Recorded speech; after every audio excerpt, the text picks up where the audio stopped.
What's up, guys? Today I'm going to take you through a great lower body stretching routine. So when training lower body, I like to hop on the bike for about 5 minutes just to get some sort of blood flow. Now you shouldn't be warming up to the point where you're highly exerted. You just want to get your heart rate elevated and your muscles warm, your joints nice and lubricated, prepped and ready to stretch.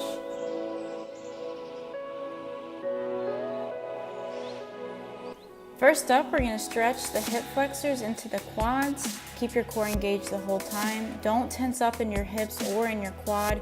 You want to be nice and relaxed. You should be feeling a good pull in the hip and the quad of the leg that is against the wall.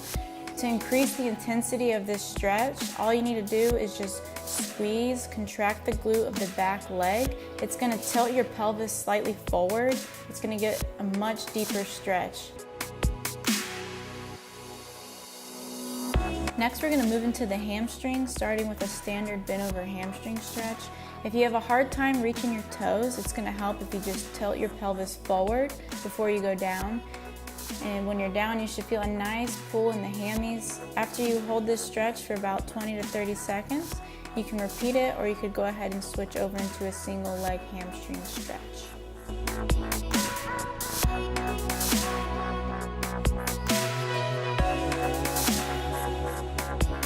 Next up, we're going to stretch the glute into the hamstring. You're going to cross one leg over the other, reach through, gently pull the back of your thigh towards you.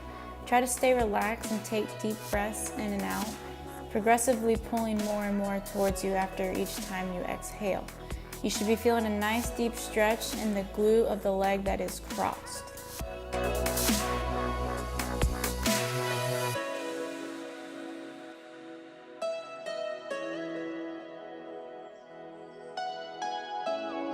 Alright, moving on to the calves.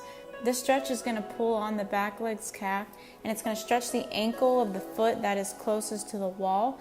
You want to be at a distance that is challenging enough to get your front leg's knee to tap the wall.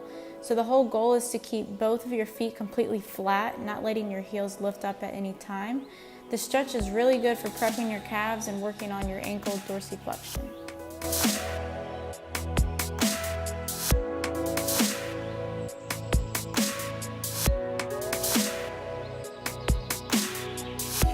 So COSSAK squats are a more advanced exercise, but they're really good for both building lower body unilateral strength and also stretching the adductors. You want to keep your core tight, your back straight, torso upright, and you want to shift your weight onto one leg when you're squatting down, keeping the other leg straight out. You should feel a really good stretch in the adductor of the extended leg. Lifting the toes up to the ceiling is a lot more challenging because you're only balancing on one heel rather than a completely flat foot.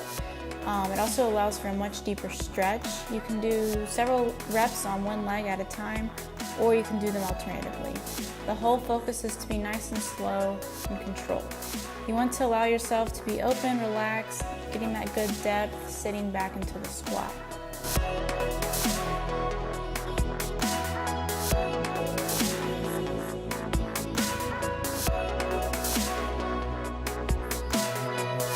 Alright, now that we got everything warmed up, especially in the hip flexors, we're going to go ahead and go into a frog stretch. Now this stretch can be really uncomfortable and hard at first, but over time you will be able to get lower to the ground and further back. Now it's extremely important that you do not tense up in this stretch. Keep your core tight, but do not tighten up in your hips. You want to be relaxed and slowly shift yourself back through your forearms. You should be feeling a stretch in your adductors and in the groin area. Now remember, don't push yourself to the point of extreme pain. It's not necessary and it's not safe. If you feel uncomfortable or awkward due to the appearance of this exercise, you can practice it in the comfort of your home. It's a great stretch for improving flexibility in the hips and the adductors. It aids greatly when it comes to exercises like squats. Alright, lastly, we're going to throw it all together for some squats. Now, I've got my heels elevated, so I am able to sit back more into the squat, holding that good depth, kind of hanging out there, working on any areas that may feel a little tight. I'm also slightly pressing out my knees, working on ankle mobility. So elevating your heels is a really good way to practice achieving better depth, and it's also another great way to place more emphasis on your quads.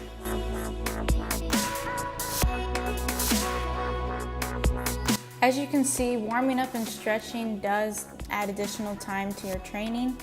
It could range anywhere from 10, 20 plus minutes, but it really is worth it in both the short term in that training session and in the long term for future longevity. So try to make it a goal to stretch before every training session, and you will see in time that it has a tremendous positive impact in your training. Thank you for watching. If you found this video to be helpful, please tap that thumbs up and share it with a gym bud. I will be making more beneficial videos like these in the future, so subscribe to stay updated with new ones, and I'll see you guys next time.